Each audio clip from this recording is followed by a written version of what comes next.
So the manager's got to know sales, but the more important thing is knowing people and knowing relationships and being able to bring people together and hold people accountable and put systems and processes in place.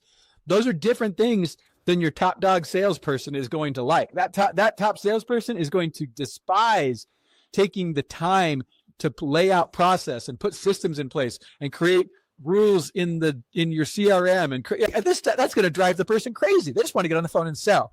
So when you have someone who has decent sales skills, but really good people and organizational skills and wants to elevate the whole team and create this energy, boy, that is a powerful sales leader that can take a huge weight off of the business owner. And what I found is to get to 3 million, you generally are going to need a sales leader that can do that work. Okay, so let's talk about beyond this and in the last step here, because to a certain extent, once you get past one sales team and you get to 3 million, now to go to 10 million, to 30 million, to 100 million, it tends to be just more stacking and specializing. You've got more specialists. You got this team that focuses on enterprise and this team that focuses on small business, or maybe it's this team that focuses on the West region and this team that focuses on the East region. There's lots of different ways to divide it up, but essentially you just start to create more teams that have specialty in different areas. You can specialize them by your product or your services. You can specialize them geographically. Lots of different ways to specialize. But there are some new things that the business owner and the sales leaders have to start to do when you have multiple sales teams.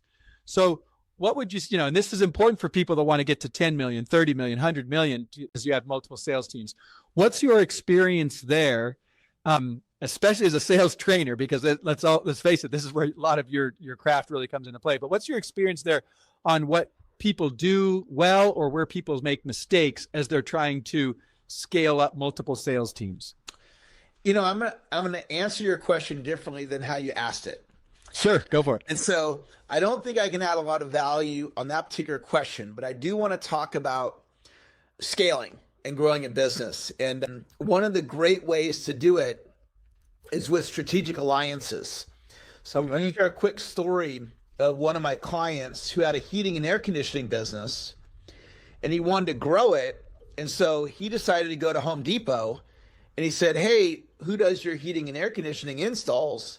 And they go, "Well, we have local installers that do that." And he goes, "Great, I'm a local installer. How do I get on this?" And they're like, "You got to fill out the form." So he goes, "Great." He fills out the form. And they literally added him to the list, and he did $250,000 in business from Home Depot referrals in year one. So wow. In looking to go to 2 million to 10 million or 10 million to 100 million, it's like, what can infuse us with leads?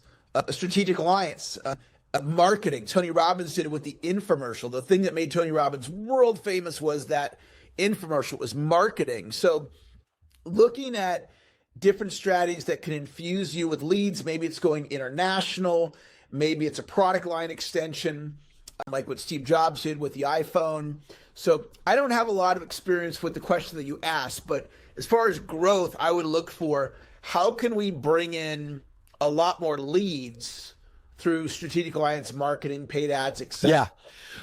Yeah, totally. And by the way, that's what I've seen is when you get to 10 and you want to go to 30 or 100, having gone through that, what you end up doing is it is through partnerships and strategic alliances frequently, because you can only buy so many leads, you can only do so much advertising or getting out there and educating. You've got to start building those partnerships.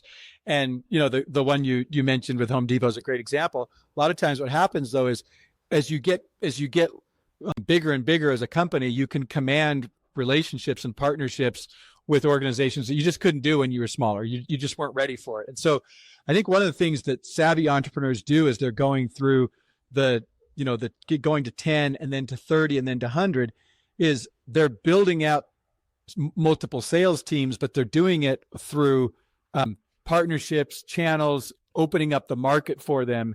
And, they're finding new segments of the market.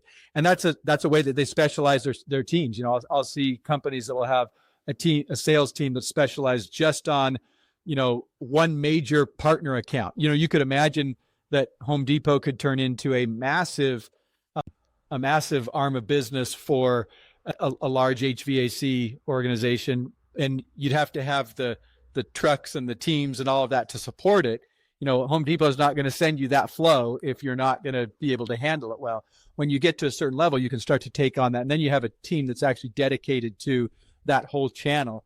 And it's not just as simple as, oh, well, you're on the list. Like, you have to go work the channel. You got to go work the decision makers and the program generators. And so it becomes a new kind of partnership sales. In general, what I find is that when you're building multiple sales teams, especially, when we went through this to grow to 100 million, it wasn't enough to just segment geographically, because the point you're making is you got to open up the market further. You got to tap into the market beyond the lead sources that you have. And there's usually a different motion of going to the market that's required, whether that's through partners or whether that's sometimes embedded in your products, or maybe it's a service adjacency. There's different ways that you can do that. So, well, to me, going through the stages of growth and making the adjustments that are necessary in sales is one of the most fun things in business. And it's also kind of tricky, because it's true that what got you here won't get you there to the next stage. It's also true that sometimes if you are applying later stage thinking in your earlier stage, it actually works totally against you. So it's not just what gets you here doesn't get there, but what can get you there actually won't work over in this current stage. It works the opposite. You don't want to go out and be doing these major partnerships when you haven't figured out how to sell even at the very beginning. It just doesn't work. And those partners are going to look at you and be like, really? That doesn't work well. So anyway, I appreciate your experience. I know you've done a lot of sales training.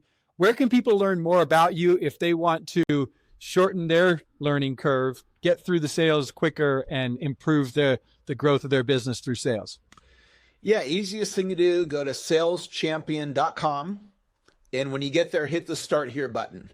Start Here will take you to a course called Bronze Protege, which is my free course, and it comes with an AI sales coach. So I created my own custom Eric Lofholm Chat GPT. I loaded up all my content. So somebody can come in and have an experience with me through technology. Love it. At saleschampion.com, hit Start Here. Also, if you have a sales team and you'd like some additional support, I'd love to have a conversation with you.